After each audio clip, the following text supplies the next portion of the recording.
नमस्कार, बहुत स्वागत है आपका न्यूज 18 के डिजिटल प्लेटफॉर्म पर। क्या सोना और चांदी खरीदने का सही समय यही है? क्या आज कल परसों नरसों में आप सोना और चांदी खरीद पाएंगे? ईरान जंग शुरू होने से एक दिन पहले यानी 27 फरवरी को भारत में 10 ग्राम सोना 1,60,000 रुपए तक का था। जंग खत्म होने के एक दिन बाद यानी 19 जून को कीमत 1,45,000 पर 10 ग्राम चला गया, यानी करीब 10% की गिरावट। अंतर्राष्ट्रीय बाजार में तो इस दौरान 20% गिरावट हुई है। अब अमेरिकी बैंकिंग संस्थान जेपी मॉर्गन का अनुमान यह है कि 2026 के अंत तक सोने के दाम 40% तक बढ़ जाएंगे। जी हां, आखिर ईरान जंग के दौरान सोने के दाम क्यों घटे और अब कीमत बढ़ने का अनुमान क्यों लगाया जा रहा है, और अभी सोना खरीदना कितना ठीक रहने वाला है और कितना नहीं, जानेंगे आज के इस वीडियो में। सबसे पहला सवाल तो यही कि ईरान जंग के दौरान सोने की कीमत क्यों घटी है। सोना सुरक्षित निवेश माना जाता है। जंग की सुगबुगाहट भी हो तो निवेशक सोने का रुख करने लगते हैं। डिमांड बढ़ने से सोने की कीमतें भी बढ़ने लगती हैं। इस ट्रेंड से उलट ईरान जंग के दौरान सोने की कीमतें घटी। इसकी 3 प्रमुख वजह है। डॉलर की मजबूती के चलते सोने की खरीद घटी है। सोने की कीमत डॉलर में तय होती है, इसीलिए जब डॉलर मजबूत होता है तो सोना खरीदना महंगा होता है और इससे सोने की मांग घट जाती है। ईरान जंग शुरू होने के बाद डॉलर इंडेक्स करीब 3% तक बढ़ा। इससे लोगों ने डॉलर छोड़ सोने में निवेश से परहेज किया। भारत भी डॉलर के बदले में सोना इंपोर्ट करता है। इंपोर्ट बिल में दूसरे नंबर पर सोने की हिस्सेदारी होती है। डॉलर मजबूत होने के चलते इंपोर्ट बिल बढ़ा, जिसके चलते सोने की डिमांड कम हुई और दाम घट गए। और दूसरी वजह क्या है? पहले से महंगा चल रहा सोना बेचकर प्रॉफिट बुकिंग। 2025 से 2026 की शुरुआत तक सोने के दाम 74% तक बढ़े थे। सोना और चांदी जैसे मेटल्स के रिकॉर्ड हाई पहुंचने के बाद इनके तेजी से क्रैश होने की आशंका होती है। सोने के मुकाबले डॉलर तेजी से मजबूत हुआ। निवेशकों ने अपना प्रॉफिट निकालने के लिए सोना बेचना शुरू कर दिया। इससे सोने के दाम घटने लगे। और एक रिपोर्ट बताती है कि गोल्ड ETF की खरीदारी भी तेजी से कम हुई है। देशों के केंद्रीय बैंक भी सोने की खरीदारी कम कर रहे हैं। ब्रिटेन की प्रोग्रेसिव इकोनॉमिक फोरम के मेंबर जेम्स मिडवे कहते हैं, सोना अब उतना सेफ एसेट नहीं माना जा रहा है जैसा 2 साल पहले था। अब ये सट्टा बेस्ड एसेट बन चुका है। इसीलिए सेंट्रल बैंक और बड़े इन्वेस्टर सोने की अस्थिरता से डरे हुए हैं। एक तीसरी बड़ी बात क्या है? सोना महंगा होने से घरेलू डिमांड घटी है। बड़े खरीदार भी अब सोना कम खरीद रहे हैं क्योंकि देश में पहले से सोने का पर्याप्त स्टॉक मौजूद है। दिसंबर 2025 में देश में 4.13 अरब डॉलर का सोना इंपोर्ट हुआ, जबकि जनवरी 2026 तक बढ़कर 12.07 अरब डॉलर हो गया था। India bullions and jewellers association के अध्यक्ष का कहना है कि सोने की घरेलू मांग कम है, जबकि ज्वेलर्स के पास छूट पर सोना मिलने के चलते पहले से सोने का पर्याप्त स्टॉक है, इसलिए अब वो और ज्यादा स्टॉक नहीं लेना चाहते। सवाल क्या है अब दूसरा? अगले 6 महीने में सोना कितना महंगा हो सकता है?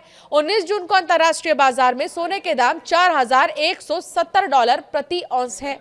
वित्तीय संस्थानों और बैंकों के मुताबिक अगले 6 महीने में इसकी कीमतें 20% से 40% तक बढ़ सकती हैं। अनुमान ये लगाया जा रहा है। कुछ रिसर्च ये बताते हैं कि $6,000 प्रति औंस यानी 40% से ज्यादा महंगा होने का अनुमान है। जर्मनी का डॉयचे बैंक $6,000 प्रति ounce, America based investment bank Goldman सैक्स की बात करें अगर तो ये $5,400 प्रति औंस है। तो वहीं स्विस इन्वेस्टमेंट बैंक की बात करें UBS की तो $5,500 प्रति औंस है। अमेरिका का सिटी बैंक की अगर बात करें तो $5,000 प्रति औंस है। तो कुल मिलाकर जेपी मॉर्गन ने यह भी बताया कि 2027 के आखिर तक कीमत $6,300 तक पहुंच सकती है। अगर सोना 20% तक भी बढ़ा तो भारत में 10 ग्राम सोने की कीमत 1,74,000 रुपए हो जाएगी, जो अभी 1,45,000 है प्रति 10 ग्राम। 30% तक भी बढ़ता है तो 1,88,000, और अगर 40% तक बढ़ा 2 लाख के पार सोना प्रति 10 ग्राम।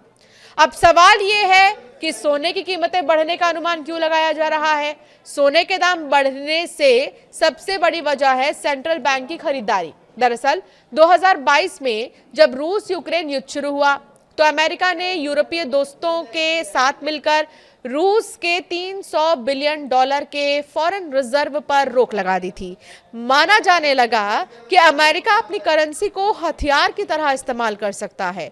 इसके बाद से दुनिया भर के देशों में डॉलर के प्रति भरोसा कम होने लगा और वो अपना फॉरेन रिजर्व दूसरी करेंसी और खासकर सोने में जमा करने लगे। इस वजह से सोने की डिमांड बढ़ने लगी और कीमतें भी। वर्ल्ड गोल्ड काउंसिल के मुताबिक 2025 और 26 में दुनिया भर के केंद्रीय बैंकों ने कुल 900 टन से ज्यादा सोना खरीदा, जो ज्यादा खरीद का लगातार चौथा साल है।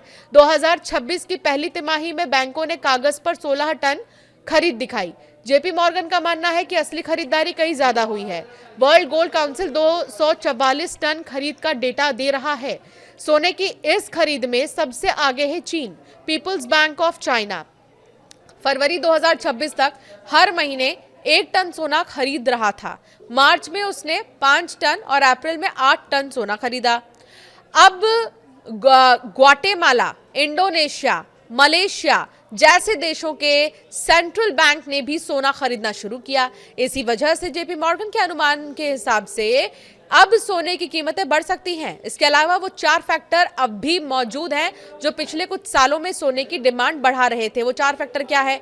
महंगाई का डर। जब महंगाई बढ़ती है तो पैसों की कीमत घटने लगती है। ऐसे में निवेशक अपनी संपत्ति की असली कीमत बचाने के लिए सोना खरीदते हैं। पैसों की खरीदने की ताकत में कमी, करेंसी की वैल्यू लगातार कम होते रहती है। मसलन पिछले साल 100 रुपए की जितनी कीमत थी उतनी आज नहीं है, जबकि सोना स्टोर करने से उसकी वैल्यू बरकरार रहती है और बढ़ भी जाती है। अमेरिका की बढ़ती फाइनेंशियल मुसीबत है। अमेरिका का सरकारी कर्ज लगातार नए रिकॉर्ड बना रहा है और बजट घाटा भी बढ़ा है। भविष्य में इससे डॉलर पर दबाव पड़ सकता है, इसलिए वो सोने की तरफ रुख कर सकते हैं। दुनिया में बढ़ती अस्थिरता, युद्ध, प्रतिबंध, व्यापारिक टकराव और देशों के बीच बढ़ती होड़ दुनिया में अनिश्चितता बढ़ाते हैं। ऐसे में शेयरों, जोखिम वाले निवेश की बजाय लोग सोने में पैसा लगाते हैं।